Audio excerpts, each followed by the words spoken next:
Wake that ass up. Early in the morning. The Breakfast Club. Morning, everybody. It's DJ MV, Angela Yee, Charlamagne the Guy. We are the Breakfast Club. We got a special guest in the building. You got to give a better intro than that. Iconic, legendary guest in the building, Sheila E. Oh, Sheila. I know that's not for her, but I just like that For song. real, that's not my I song. like that Dang. He thinks it's about you. No, it's not. I know it's not It about is. her. Yes, it is. It is. No, it's not. Yes, it is. Well, Sheila E is here, ladies and gentlemen. Welcome. Thank you. Nice to be here. So let's start from the beginning for people that don't know who Sheila E is and how she got her start and who she worked with, some of the legendary people. Let's start from the beginning. How did Sheila E get into music? My dad, Pete Escovedo, still plays percussionist, and he grew up playing. So I watched my dad play every day in the house, practicing the LPs every day, jam sessions in the house, and then his band would play in the living room. So I grew up around music. You have a whole musical family. Yeah, and my uncles play, my cousins play. So yeah, my whole family plays. You were the first woman I ever see play the drums, because usually you would see boys on drums, but you were the first woman that got busy on those drums. I wanted to be a drummer because of Sheila E. growing up. Oh, that's awesome. And I always tell this story because I used to sit in the basement and my parents had a record player and I would listen to the Romance 1600 album all the time God. with my headphones on. That's dope. Yeah. And so I remember really liking the song Yellow. And then, Wow. And then Sister Fate. Right? You really know my stuff. And I was Okay, a little that's- kid listening to Sister Fate, and you know how you listen to lyrics, but you don't really know what you're singing about until right. way Later. later on. So then you look back at it now, like Sister Fate, I knew all the words to that song, but that was really about, I guess, a rumored relationship that you had. Yes. And people saying that you guys were getting down and you were together, but you did really want to be with him. We were. Yeah, and you Yeah. were together. Yes. So that song was about Prince? Yeah. Okay. And Wow. did he write that song with you? Uh-huh. It's so funny looking back at it because you think about all the songs we heard. Like, I'm sure there's songs as a Right. little kid you heard, and you're like, oh, that was about relationships, about sex, about, Right, certain right. things. Yeah. So what was that experience like for you guys to work on something like that? Because it was a real relationship, but you addressed it like it was a rumored relationship. So is it hard to be in the public eye working with somebody so closely, but knowing that y'all have feelings for each other? Yeah, because, you try to keep your life private, your personal life, but, I mean, it's hard to do, and we tried to do that as much as we could, But we always, again, when you're writing songs and stuff, you kind of write about your own personal life, and you kind of put that in there without really saying it, so. But it was a lot of fun. So how did you get your first deal? Because, you started off percussion, you started off doing the drums. What made you start singing and say, this is what I want to take as a career? Well, playing in my dad's band, the first album that I did, I was 15. Billy Cobham, the drummer, produced my dad and I together. So I was 15 or 16 when I did my first record. And I sang just a little bit. But growing up, our family, we were always the entertainment for all the parties. So my brothers and I, we would pretend like we were Jackson 5, the Temptations, everybody, we'd emulate them. So we kind of grew up like that, just like entertaining. So when it came time for me to play with other artists, I started singing and playing the whole time. It's like it was just natural for me to do that. But then around 83, 84, then Prince mentioned to me, he's like, and just in passing, don't you want to do your own record? I'm like, yeah, whatever. How'd you meet Prince? 1977 in Oakland. He came to the Bay Area to record his first record, and my dad was in Santana then, and they were all in the same studio. And Prince wanted to be in the Bay Area where the Bay Area musicians were. He was very influenced by them, by Sly, Carlos, and he wanted to be in that environment doing his first record. So he came to the Bay Area to record, and that's how I met him. That's how you met him. And was he wasn't known back then? Not at all. He didn't no. even have money like that to. He did not. And how it was Prince? Was Prince when you first met him? Like, was he like the Prince that everybody knows? No. No. How was Prince back then? Because he was nice in basketball. Everybody says he was dead No, he nice in could basketball. play. No, he could play for real. He can really play. He was quiet and shy, and still going through trying to figure out what his look and what he wanted to be. And then it was, again, going through that process. He changed every album anyway. So he changed his hair, he changed his look, he changed the music. And that's what I loved about him, because he's very versatile. He didn't stick to being the same thing, and he grew as a musician and a songwriter, So every record, he wouldn't use the same drum machine or the same sound. He would just like experiment, and just try and different things. Now, like Emmy said earlier, being in that environment and being a drummer as a woman was a rarity, right? But for you growing up in a musical family, I'm sure you didn't even think about being a woman. Do you think in some ways it did benefit you? Because being an attractive woman and a woman who drums in a field where there's not many of you, did a lot of people say, we got to get Sheila E. on here because you were kind of like a one of one. At the beginning, playing in the Bay Area and playing with my family and other artists, that we knew it was easy because it was normal for us. Then when I got outside of the Bay and I started recording with other artists, did I get dogged from other male musicians, especially drummers and percussion players, is like, you ain't that good, or you're just here because you know somebody or whatever, and try to disrespect me and discredit me. But at the same time, being the only one, yes, after they realized that I was serious and that I could play, then they would call me in like, oh no, we need to get Sheila because we know she's going to do us right. Was your dad skeptical about you being in this business? Because I'm sure he's seen a lot of things. Actually, he was. When I first played with him, first time I played with him, I was 5 years old, jamming with my dad. And then at 15, I was going to be an athlete. Well, I was an athlete, but because my mom is an athlete. And track? Yeah, track and field. And I wanted to, go into the Olympics. But this one show that I did with my dad at 15, I played with him. And after that show, I knew that I was supposed to be musicians. Like, this is what I want to do. And 2 weeks later, went out on tour with him and never looked back. So it's just like, I wanted to do this. I never knew I wanted to be a musician until that point at 15 years old. But my dad didn't want me to really be in the business because he said later on to me that because he was struggling as an artist and a musician, especially being a percussion player in Latin, how are you going to make a living? And that was his concern. When did you fall in love with the little shy guy that you said was recording Prince? When did you fall in love with him and say, you know what, I love him? I don't know. It wasn't love at first sight. No. Was it? No. It was like a competition, probably. Yes, it was. No, love at first sight when I first saw his poster and I put it in my bedroom. I have a picture of me standing next to the poster of him in my bedroom. And I looked at it, I said, one day I'm going to meet you. The record had just come out. Then when I went to see him, he looked different. His hair was straight. I was like, wait, and I wasn't sure if that was him. This is not the guy I put on my wall. And you guys are probably like the same height. No, she's taller. She has to be taller than Prince. She's taller. Just a taint. Did your dad approve of your relationship with him? Oh, yeah. I mean, my dad loved him, and he's such a great, musician and artist. Prince would come to see our family play all the time. He was just blown away, like, God, you get to play with your dad and your brothers and Latin jazz music. He had never heard of that before. So it was like, this is new music for him. He was very inspired by my dad in the music. Yeah. And he proposed to you on stage during Purple Rain? Whew, that must have been a moment. Did you anticipate that happening at all? Oh, no. We were in the moment. We were playing that song, and I was playing drums, and, it just happened. Yeah, that was not expected. Is the first thought yes, or is it, wait, hold on, let me think about it? No, we're playing. Of course I said yes. You have to. It ruined the whole show. Nah. Now, how come you guys didn't follow through and go through with the marriage? Was it not the time, or was it a change of mind? We just grew apart.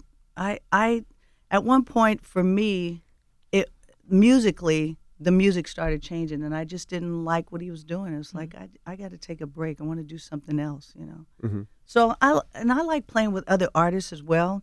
I mean, I grew up playing in an industry where, or actually in an environment where my dad brought different types of music in the household. And living in the Bay, the music in the Bay, we played everything on one station. It was from pop, hip hop to R&B, whatever. Rock and roll was all one station. So growing up, I wanted to play with other artists, and especially, you have a bucket list and you dream, I want to play with so-and-so, and one day I get to meet this person, that person.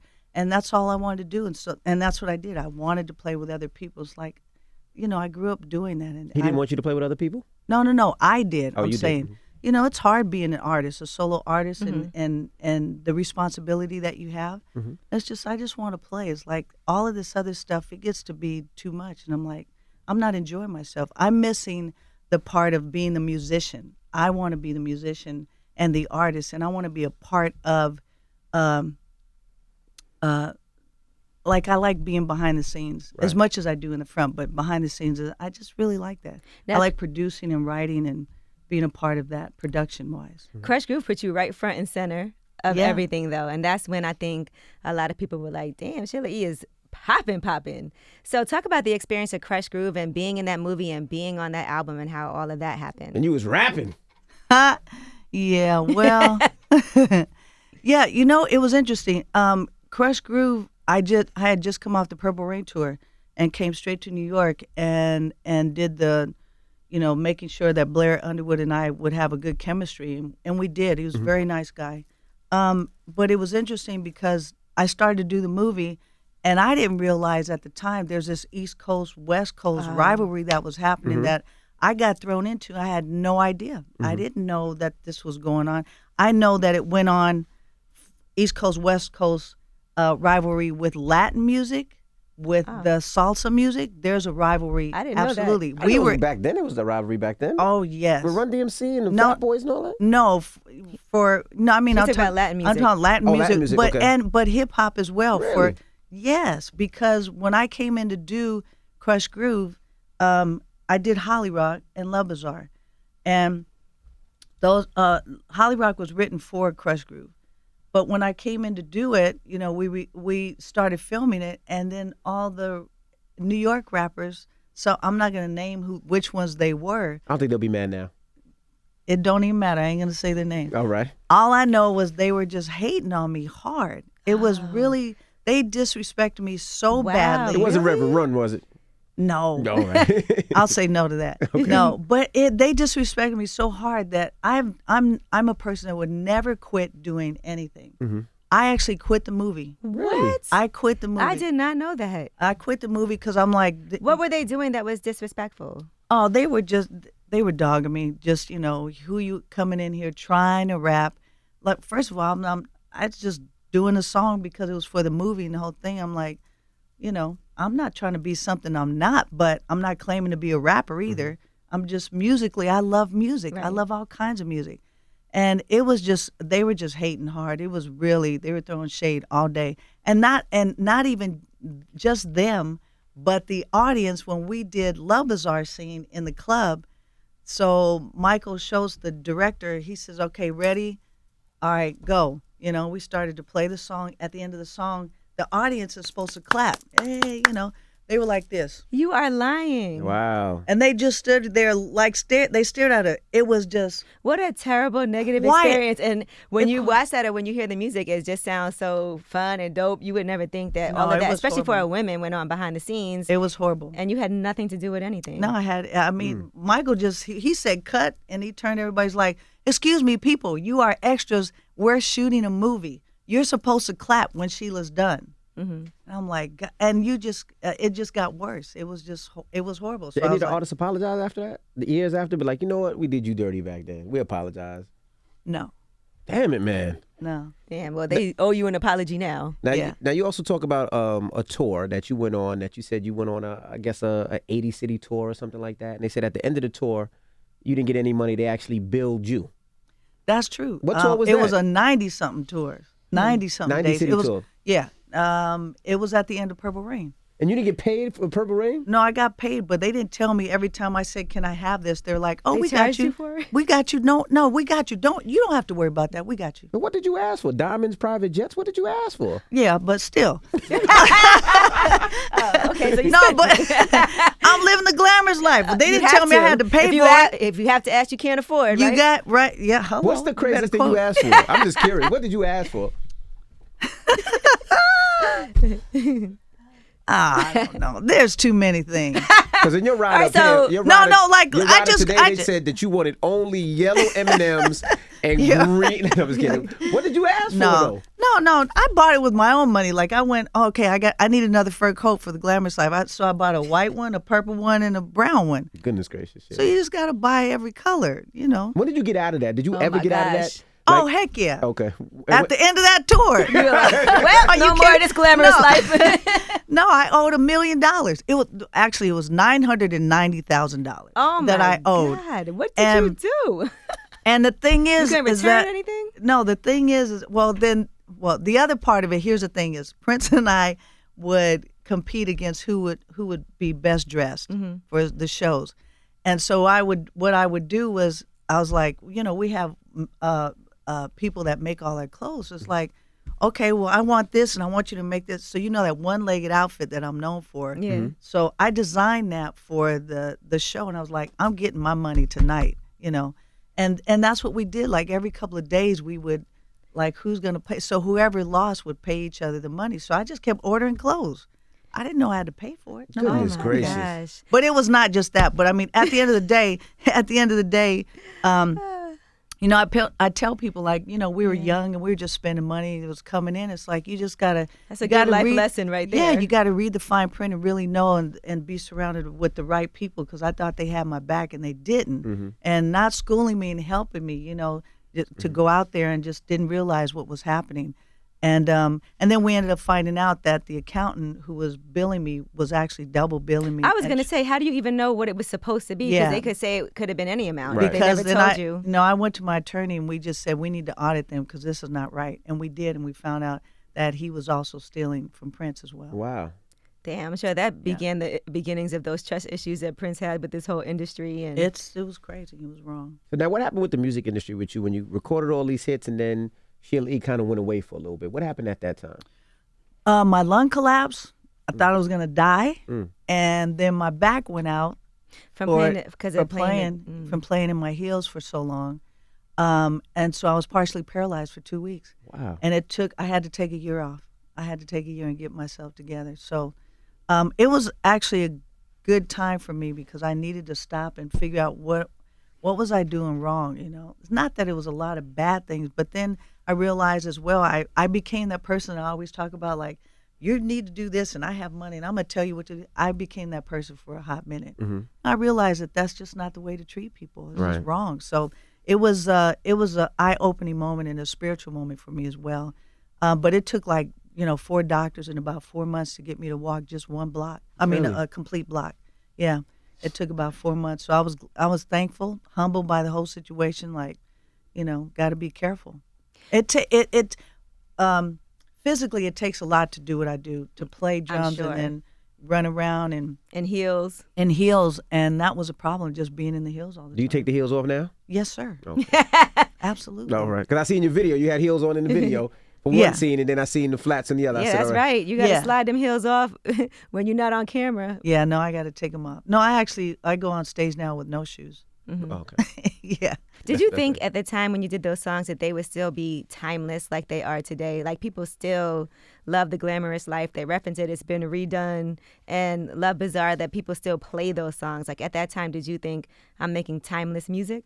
No. You try to be creative and share things. I mean, being a songwriter, everything that we are, it's like sometimes it takes a breakdown, or crying about something to write one of those deep songs, or, to talk about an incident or someone's life or your own. It's how transparent you want to be, and you don't realize it, and then how you affect other people later on, and what that meant. I mean, I was a different time, a different person in a different time. So it just depends, I definitely didn't realize it was going to be what it is now. You also put out a memoir. I did. Yes, Beat of My Own Drum. Now, you said one of your friends actually sparked you to write this memoir because of something you had went through at the age of 5. So let's talk about that memoir for a minute and what made you realize you had to express yourself. Again, because I realized that I was angry all the time, and what was I angry about? And it was just stuff that I had suppressed from years, of just holding back the things that had happened to me when I was younger, and I just didn't want to be that person anymore. It's just like the only way to heal is to talk about it and share your experience with someone else. So I just started writing it down and realized I need to do this and peel the onion of all this hatred and anger and all kind of stuff. And the more that I did it, the better I felt.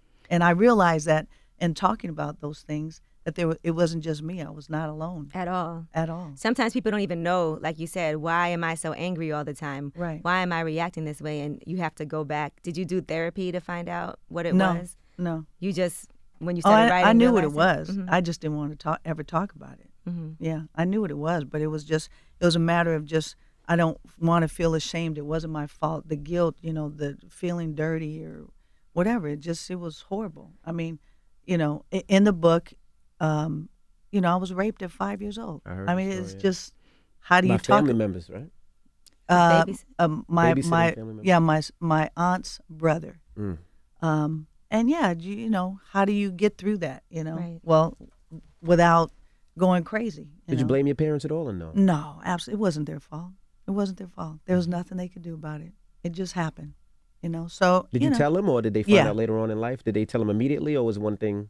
Well, again, I was 5. It was hard to talk about it. How do you say that to them without, like, do I say anything kind of thing? I did in my own way, but not like I probably should have. And then when I did, they went to confront him, and he basically said he didn't do anything. Right, of course. And they're believing me, but it's like we couldn't prove that he did. That's one of my, as a father, that's probably one of my biggest fears, that somebody touch my kids and not know, and you try to protect them so much. Sure. And you don't want them to feel like it's wrong, and they don't want to say anything, but you don't want them to feel like it's right, and they don't want to say anything. So that's like one of my biggest fears. Like you almost try to be overprotective to make sure it doesn't happen. Yeah, yeah. No, it wasn't my parents' fault at all. They felt horrible, of course. How can you not? I mean, your 5-year-old child. It just, but at 30-something years old, I finally started talking about it and sharing the story, and talking to young kids, and started working with kids in foster care because they've been abused, to the point where they don't speak, and music and arts was the way to help them, and we started using that as therapy for the kids, and realizing, to give back and help. I know what you went through. I've gone through it, so I know that I can help you, and we were able to do that. That's great. Right before Prince passed away, what was your relationship with him? It was fine. It's just we didn't do too much in the last 3 years before he passed. Yeah. We did the 21 nights at the Forum? 21, I think it was 21 nights we did, something like that. Yeah. The 21 nights was, I think, the last run of shows that we did like that, but yeah. How did you feel about it? It seems like when he passed, so many people came out, and they were relatives all of a sudden. They were brothers, they were sisters, they were, he's my dad. Ex-girlfriends, he's my dad. How did you feel about that, seeing all that? I'm sure you were so close to him, so you really seen who was there and who wasn't. Yeah, I had to shut down and just go away because I didn't turn on the television for months. I couldn't read anything, couldn't look at his pictures. So I heard some things, but I wasn't even involved. I had to just go away. It was too hurtful. I can imagine. Yeah. And I remember I went to go see him perform, but that was at the time when he wasn't doing certain songs because he was a Jehovah's Witness. Like, you were on Erotic City, right? And he wasn't doing that song anymore. How do you feel about, like, do you still perform? Are there songs that you used to do back in the day that you're like, I'm not going to perform that? No, I do everything. You're fine. No, I'm with it. No. You know what? I do. I mean, we've changed the lyrics a little bit to because there's stuff I won't say. I mean, I don't curse, so I just, you kind of change it a little bit because I still love some of the songs. It just change it up a little bit. We can still do it. Right. Yeah. Did he ever try to get you to come out to be Jehovah's Witness with him and to do some of that, or no? No, we had great conversations about Jehovah's Witness because I have family members who are Jehovah's Witness, and I'm a Christian, and he knew where I stood. I mean, he loved Jesus before he became a Jehovah's Witness, so don't get it twisted. He knew who God was. That's why he changed and stopped performing those songs. So, I mean, he knew.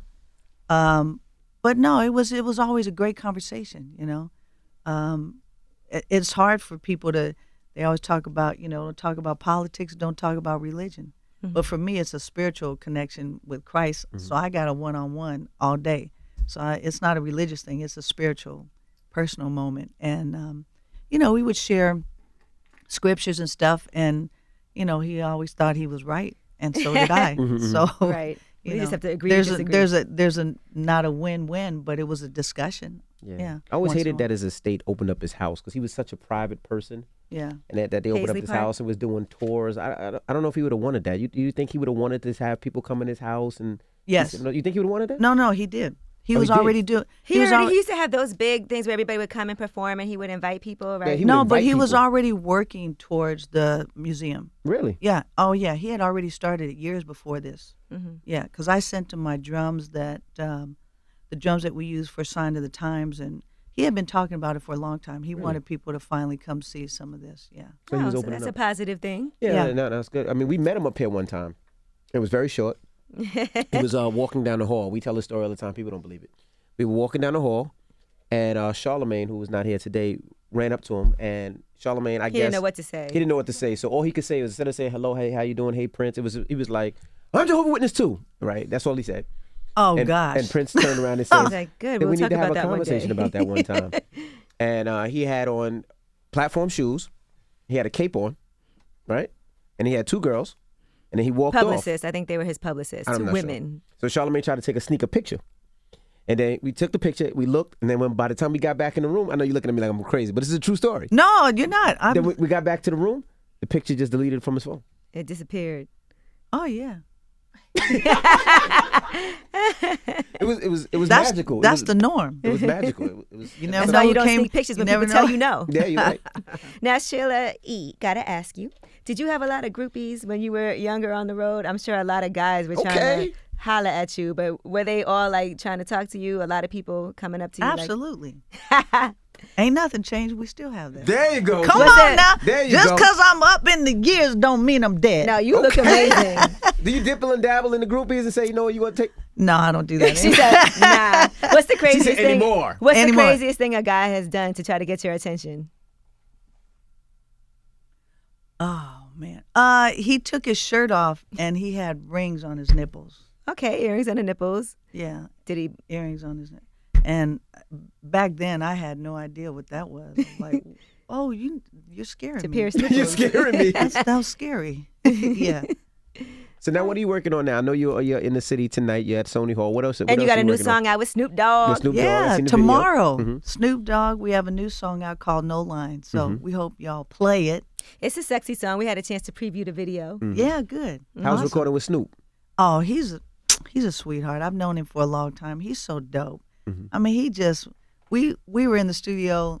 Well, that's my bass player Raymond standing right there, and he's been with me since '93. And we went into Snoop's studio and we just started recording. Like I told Snoop, I said, I'm just gonna bring the whole band. We went in there and we started playing, and we 8 songs probably in an hour. Like Really? we wrote like just one groove after another, just nonstop. And anytime I said something, he would make up a song about it. And the last thing was, it was 5 minutes to midnight, and we had to go because we had 2 more shows to do in a row the next morning. We had to leave. So we're grooving and everything, and I just said, I got 5 minutes. And he went into this whole thing about 5 minutes. I said, he said, we don't look at the clock, it ain't about time, blah, blah. I was like, I got to pay my bills, you know. And then he started talking about paying money, blah, blah, blah, paying your bills. And then he went into the time thing, and I was just like, tick, tock, tick, tock. And it went into this dope, oh, man, I can't wait till that song is done. He's just amazing. He's so incredible. I love him. Did you smoke with Snoop? Because he's a smoker. Absolutely not. I do not smoke. I don't You had like to get a it. contact high messing around with Snoop. I don't remember. Not even like some CBD for your back though. You do that. I did use it once. Not once. My nephew worked at a place, and he gave me some for my hands from playing, and they were sore, and it does work actually. Yeah, but no, I can't. I don't. No, that's So not did me. you never ever have smoked or? I did once when I was 15 or 14, and I was so paranoid. I thought I was gonna die, and I thought people were chasing me. Like That sounds like some good weed. See, why would you want to feel like that though? I don't get that. Why would you want to be paranoid? What's the fun? That doesn't, and I'm not in control. Like, no, absolutely not. That's amazing that you've been in this business and been around so many musicians. And we always hear about stories about musicians and using substances, and you didn't have any of those issues. I didn't say any, but Okay. no. No, you know what? I grew up in an environment, my dad, I mean, Bay Area, everyone got high. My dad got high. I just didn't like the smell of weed. My dad smoked weed, and he still talks about that he did. But no, I dabbled for like a hot minute. Cocaine was around, and my friends sold it all the time. So they would just come over and just, here's a plate to just help yourself. And I guess because it was right there, it was no big deal for me to have it. But at the same time, I didn't go, oh my God, I need to Right. I don't know if it's because it's there. It was no big deal. I was like, I don't really need it that much, really. And then I saw, my uncle passed away from substance abuse, from cocaine and alcohol. I lost 3 other uncles from the same. It's like, I don't want to be that. Yeah. So it was something that I'm glad that I didn't get hooked involved on. into heavily. Who's your favorite artist to work with that you've worked with so far? You work with so many. Oh, that's an unfair question because there are so many. I mean, Marvin Gaye was like... You made Marvin Gaye yell. Marvin Gaye is a quiet individual, and you made Marvin Gaye yell. I did. Why do you know that story? We do our homework up here. So explain how you made Marvin Gaye wild out and yell. It was we were rehearsing, and we were playing What's Going On, and I learned that song when I was, younger, and playing congas. It's like everyone do do that, do do do, right, do do that, and I started playing that beat, and there are 3 congas that I have, and that song really only consists of the one conga, and we started playing, and I'm tripping. My brother's next to me, and I had him in the band as well as our cousin, and we're playing, all 3 of us, and we started dancing. It was just like, this is dope. As Marvin's singing, I'm like, I can't believe we're playing with Marvin Gaye in the song we grew up like. This is crazy, and it got good to me. And I hit the other drum as well, like doom doom da doom doom ba doom doom, and I just start, like improvising. And that's not what you're supposed to do. Like if the song's used to supposed to play the one drum, that was it. So he's just singing. He's singing What's Going On, and then he just said, "Hey, hold on." And he just yelled. No one had ever heard him yell, and everyone was just like, what the heck's happening? And he turned, his back was to us, and there's 26 of us in the band. He turned around and he said, somebody played an extra beat. Oh my God, I was so scared. My heart was beating. I mean, I could feel like he can hear me. He knows it's me because you can hear my heartbeat. Right. I know it. And I didn't know what to say, and I said, excuse me, Mr. Marvin Gaye, it was my brother, and I'll make sure that he never does it again. You did it. Yes, I did. I threw him under the bus because I got him the gig. And so my brother, he went like this. He's like, I'm sorry, sir, I'll never do it again. Sheesh. He owed me. It was good. That was Envy. Envy would have been like, no, it wasn't. It was Angela. It was Angela. It was her. Well, me. No, Well, we all appreciate you for joining us. Yes, this Thank is very you. exciting for me. I'm excited that Thank you so much for having me. No, Sheila thank you so came much. on up here. And tell the people how they can find Oh, out. no, I have one more question before you leave, Go right? ahead. Because, having worked with Prince, and Prince obviously worked with a lot of women as well. And was there ever any jealousy towards you because you guys were so close? Jealousy. Like from the From other who? women that he worked with? Like, for instance. Oh, yeah. Well, okay, for instance, who? Like, I know he had a girlfriend that you didn't know about when you were dating him. Yeah, which is why we broke up. And that was Wendy's sister from the band? Susanna. Right. So I would assume that Wendy probably didn't like you too much. Oh, no, we got along. Oh, okay. So everybody But it knew might was have his been fault. fake from her side. I don't know. Because I didn't know. Right. She did, but I didn't know. Yeah. So what was that like? Were the other women like ever throwing you shade? Like, I didn't really pay any attention to it. I mean, until I found out. And then once we weren't together anymore. I was still in the band, but later on. But once we weren't together, then it didn't matter. But everyone most women thought whenever we were around, when I was together and we were playing or whatever, they always assumed that it's like, oh, Sheila's here. Well, we got to act a certain way, or she might. You could see it. It was just plain as day. It was like I would have to tell them, I'm not here to like. right, I'm working. Right. This is those days are over. Like I'm here because I love music. So you don't have to worry. What was the most expensive thing you ever purchased? Your whole career, besides your house. The most expensive? Well, it wasn't even that much money. It's like I just wanted to go to Paris for lunch. That is a lot of money. So you Oh flew my to Paris, gosh, this had is not lunch, a and then flew game. back? Come on, somebody. Was it private? Yes. Oh my goodness. She That's said yes. Like, expensive. Envy, what you think? I flew JetBlue to Paris, Envy? Goodness gracious. And are you dating now? No, I'm not. I'm single. Are you looking for a man? I'm married to my music. Okay. Are Could you looking- date somebody without but- money? Like a guy that doesn't have any money? That's Dang, broke? she be like, you getting tips?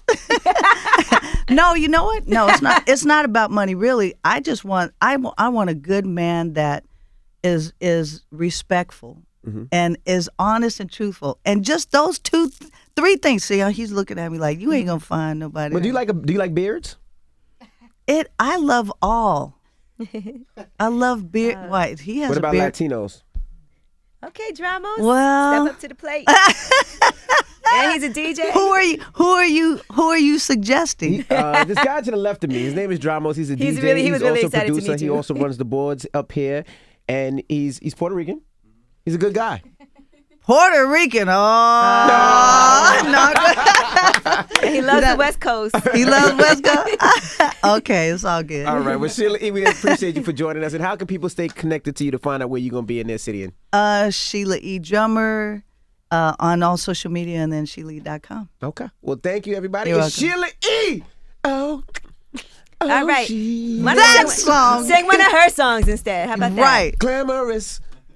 No, that was That's one. right. You see, No, he no, don't. that was Oh, no, you're. that was not glamorous like, but I'm Yes, thinking it of is. what's Were his you name. singing Gwen Stefani? Yeah, that's what I was thinking, Oh my Gwen God. Stefani. I just give up. I'm sorry. It's Sheila E. It's the Breakfast Club. Good morning.